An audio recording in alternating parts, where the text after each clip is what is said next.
किसी को ठेस पहुंचाए। आपके ससुर जी सांसद थे सोनभद्र से। जी जी। आप भी अभी मुझे आने तो मैं राहुल को सांसद बनाना चाहता था।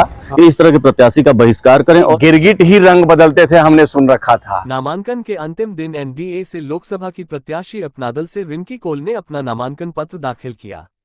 नामांकन पत्र दाखिल करने के बाद रिंकी कौल जैसे ही मीडिया से मुखातिब हुई, परिवारवाद व अपने ससुर द्वारा दिए गए विवादित बयानों को लेकर घिरती नजर आई।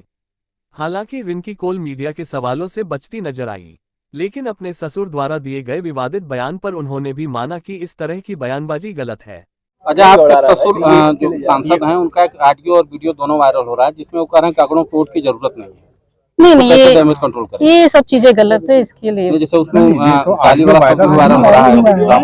नहीं वायरल हुआ है तो क्या होगा हमको नहीं पता, लेकिन ये चीजें गलत है, ये इसमें कुछ मैटर नहीं है। ये गलती करना उनका गलत है जी। उन्होंने परिवारवाद होता तो हम क्या लड़ते हैं चुनाव? आज बताइए। ये नहीं परिवारवाद तो हुआ नहीं ऐसा कुछ नहीं है। क्यों? ससुर सांसद थे, आप फिर उसी पोस्ट पे फिर आ रही हैं, तो ये तो परिवारवाद ही हुआ। अब वो तो देखिए, इन दिनों सोनभद्र में सांसद पकौड़ी लाल कौल द्वारा दिए गए विवादित बयान का मुद्दा इस कदर गहराया हुआ है कि अपनादल के नेता व यूपी सरकार में मंत्री आशीष पटेल को भी मीडिया के सामने हाथ जोड़कर माफी मांगनी पड़ी। उन्होंने कहा कि उनकी पार्टी का ऐसा कोई मकसद नहीं है कि किसी को ठेस पहुंचाया जाए। मुझे नहीं जानकारी है, लेकिन इतना आश्वस्त करता हूं कि हमारी प्रत्याशी और हमारी कोई भी संगठन के लोग, भाजपा अपना दल, कभी किसी के प्रति किसी प्रकार का अपशब्द और जाति। लेकिन आपके सांसद वहीं टिकट कटने के बाद से नाराज चल रहे पकौड़ी लाल कौल का दर्द भी मीडिया के सामने छलक पड़ा।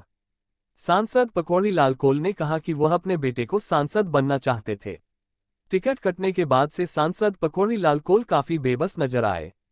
वे मीडिया से दिल खोलकर बातें करना चाहते थे, मगर उनके समर्थक जबरन उन्हें गाड़ी में बिठाकर मीडिया से दूर कर दिया। मैं राहुल को सांसद बनाना चाहता था। चलो अरे यार। एनडीए से लोकसभा प्रत्याशी रिंकी कौल के नामांकन के बाद हमने कई लोगों की प्रतिक्रिया जानना चाहा। इस दौरान लोगों का गुस्सा सांसद पकौड़ी लाल पर फूट पड़ा। वहीं लोगों का मानना है कि सोनभद्र में हमेशा से प्रत्याशी थोपे जाते हैं, जिसका नतीजा है कि यह जिला आज भी पिछड़े जनपदों में शामिल है। गिरगिट ही रंग बदलते थे, हमने सुन रखा था, लेकिन चुनाव में जिस तरह से नेता रंग बदलते हैं, ये आपको देखने को असली चेहरा उनका, कि गिरगिट के हुई पछाड़ के अपना कैसे रंग बदलते हैं, ये देखने को मिला होगा आपको। आशीष जी अभी ये कह रहे हैं कि हमारा ऐसा कोई इरादा नहीं है। जब खुले मन से उनके सांसद ने यहाँ की कौम को गाली दिया, तब ये कोई कहने नहीं आया कि वो गलत कह रहे हैं।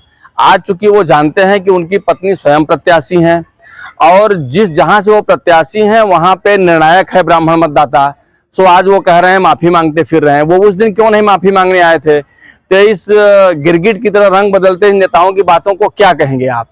जहां तक पकौड़ी लाल का सवाल है, पकौड़ी लाल शिद्दत के साथ ये चाह रहे थे कि मेरा अगली पीढ़ी को मैं ये ट्रांसफर करके जाऊं अपनी विरासत।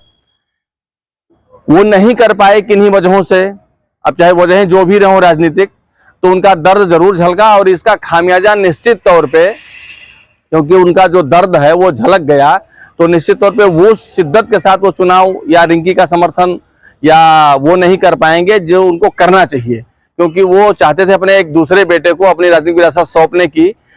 बहू तो वो जानते हैं कि वो विधायक है, ऑलरेडी वो बहू विधायक है, वो सिंपैथी के सहारे चुनाव जीत चुकी है, उसको जो राजनीतिक विरासत मिलनी थी मिल चुकी है। वो अपने दूसरे बेटे को विरासत सौंपना चाहते थे, लेकिन उस पर भाजपा या अपना दल के लोगों ने पानी फेर दिया। तो वो निश्चित तौर पे अपना दल कह लें, भाजपा कह लें, उसका खामियाजा तो इन्हें चुनाव में भुगतना ही होगा। और जिस तरह से है वो परिणाम जल्दी ही सामने आएगा।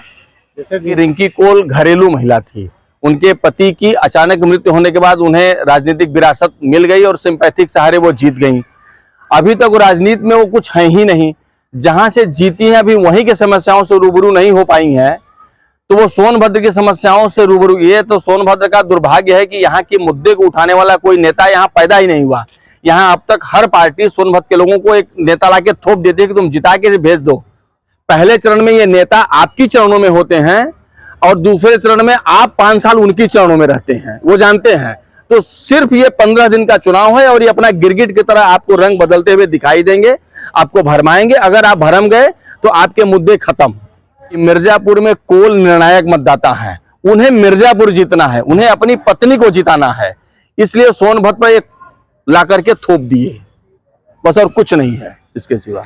पिछले भी चुनाव में आपने देखा था कि इनका एक वीडियो वायरल हुआ था जिसमें इन्होंने एक सभा में मंच पर खड़े होकर कहा, ब्राह्मणों को गाली दिया, ब्राह्मण ठाकुरों को गाली दिया और कहा कि मुझे इनकी जरूरत नहीं है, ये तो झंक मार के वोट डालने आएंगे। 5 साल बीत गया, न तो ये फील्ड में आए, न तो क्षेत्र में आए, न इन्होंने कोई काम किया। और उसके बाद फिर अभी ताजा आपने सुना होगा कि इनका फिर से एक ऑडियो वायरल हो रहा है जिसमें ये गाली दे रहे हैं और ये कह रहे हैं कि मुझे ब्राह्मण ठाकुरों के वोट की जरूरत नहीं है। तो मैं यहाँ सोनभद्र के सम्मानित मतदाता से ये निवेदन करना चाहूंगा कि इस तरह के जो भी प्रत्याशी हैं उनका बहिष्कार करें और इनका बोरिया बिस्तर बांध के इनको यहाँ से वापस भेजें। नमस्कार, मैं हूँ शांतनु विश्वास और आप देख रहे हैं द मिरर। अपना दल की जो प्रत्याशी है रिंकी कोल, उन्होंने आज नामांकन पत्र दाखिल किया और जो नामांकन पत्र दाखिल किया उस समय जो है वहाँ पे आशीष पटेल जो अपना दल के नेता भी हैं और मंत्री भी हैं जो यूपी सरकार में, वे मौजूद थे। जो सोनभद्र के जो यहाँ पे हैं संजीव गौड़ जो मंत्री हैं वे मौजूद थे। इसके अलावा जो है दयाशंकर दयालु भी जो मंत्री हैं वो भी साथ में मौजूद रहे। नामांकन पत्र दाखिल करने के बाद जब मीडिया से मुखातिब हुई रिंकी कोल, तब उनके जो सवाल थे, जो मीडिया के सवाल थे, उसका किसी भी सवाल का उन्होंने जवाब परफेक्ट जो है नहीं दे सकी। पकौड़ी लाल कोल हैं, उनके एक वीडियो जो पहले के वीडियो हैं वे वायरल हो रहे हैं और ताज़ा एक उनका ऑडियो भी अभी वायरल हो रहा है जिसमें वे ठाकुर और ब्राह्मणों को गाली देते नजर आ रहे हैं। इस घटनाक्रम को लेकर आशीष पटेल ने हाथ जोड़कर माफ़ी भी मांगी, लेकिन सवाल ये उठता है कि क्या यह माफ़ी चुनावी स्टंट तो नहीं है। दूसरी तरफ रिंकी कोल से जब सवाल किया गया कि क्या वे इस जो बयान है इसको वे किस तरह से लेती हैं, तो उन्होंने भी साफ तौर पे कहा कि ये बयान गलत है, इस तरह के बयानबाजी नहीं होनी चाहिए।